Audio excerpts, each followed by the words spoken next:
স্বাগতম the daily কর্পোরেটের সাপ্তাহিক আয়োজন কর্পোরেট ফ্রাইডেতে। এখানে আমরা এক নজরে তুলে ধরি সারা সপ্তাহের গুরুত্বপূর্ণ ব্যবসায়িক সিদ্ধান্ত, কর্পোরেট আপডেট ও অর্থনৈতিক পরিবর্তনের খবর।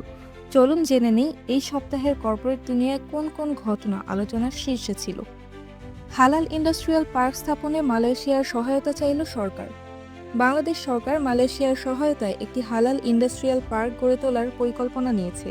12 আগস্ট 2025 কুয়ালালামপুরে মালয়েশিয়ার প্রধানমন্ত্রীর দপ্তরে হালাল বিষয়ক সমন্বয়ক দাতিন পদুকা হাজা হাকিমা বিনতি মোহাম্মদ ইউসুফের নেতৃত্বে বৈঠকে বাংলাদেশের প্রধান উপদেষ্টা অধ্যাপক মোহাম্মদ ইউনুস এ প্রস্তাব দেন।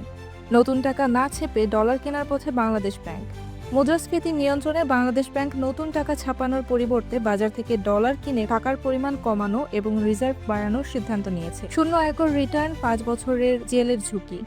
জাতীয় রাজস্ব বোর্ড জানিয়েছে, আয়কর রিটার্নে আয়, ব্যয় বা সম্পদ শূন্য দেখানো ফৌজদারি অপরাধ।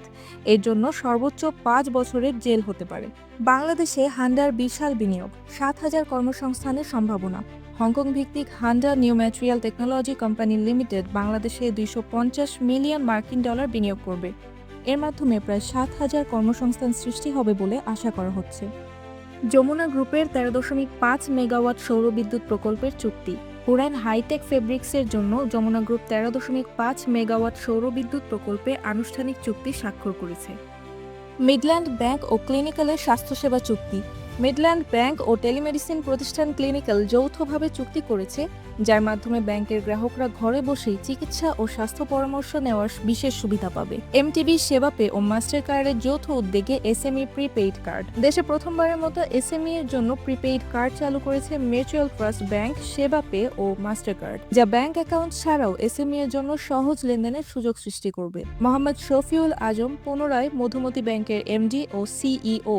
মধুমতি ব্যাংক পিএলসির এমডি ও সিইও পদে পুনরায় নিয়োগ পেলেন মোহাম্মদ শফিউল আজম। তার নেতৃত্বে ব্যাংকের ভবিষ্যৎ কার্যক্রম আরও সুসংহত ও লক্ষ্যভিত্তিক হবে বলে সংশ্লিষ্টরা আশা করছেন।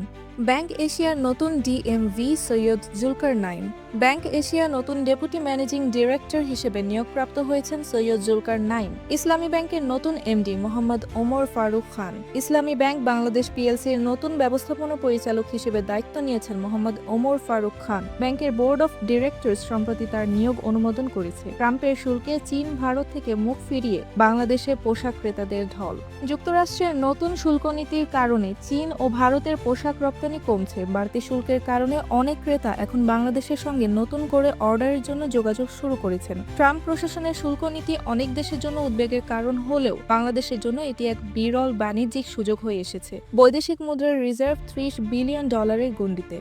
বাংলাদেশ ব্যাংকের সর্বশেষ তথ্য অনুযায়ী দেশের মোট বৈদেশিক মুদ্রার রিজার্ভ এখন প্রায় 30.25 বিলিয়ন মার্কিন ডলার, যা 10 আগস্ট 2025 তারিখে নিশ্চিত করা হয়েছে। বিদ্যুৎ ও শক্তি খাতে এক বছরে 14,000 কোটি টাকার সাশ্রয়।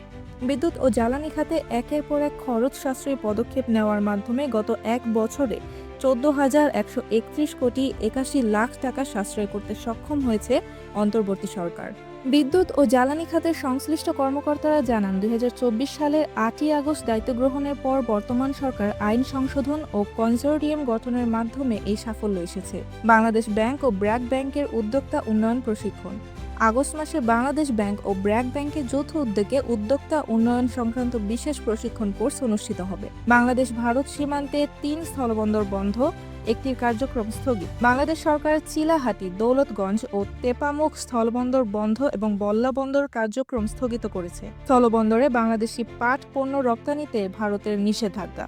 ভারত বাংলাদেশের নির্দিষ্ট কিছু পাট পণ্যের আমদানিতে নিষেধাজ্ঞা দিয়েছে, যা রপ্তানি আয়ে বড় ক্ষতি ডেকে আনতে পারে। এ ছিল সপ্তাহের কিছু আলোচিত বিষয়। সাপ্তাহিক সব গুরুত্বপূর্ণ খবরাখবর জানতে চোখ রাখুন দ্য ডেইলি কর্পোরেটের ফেসবুক পেজ ও ইউটিউব চ্যানেলে। কণ্ঠে ছিলাম আমি আফসানা তাসনিম। ধন্যবাদ।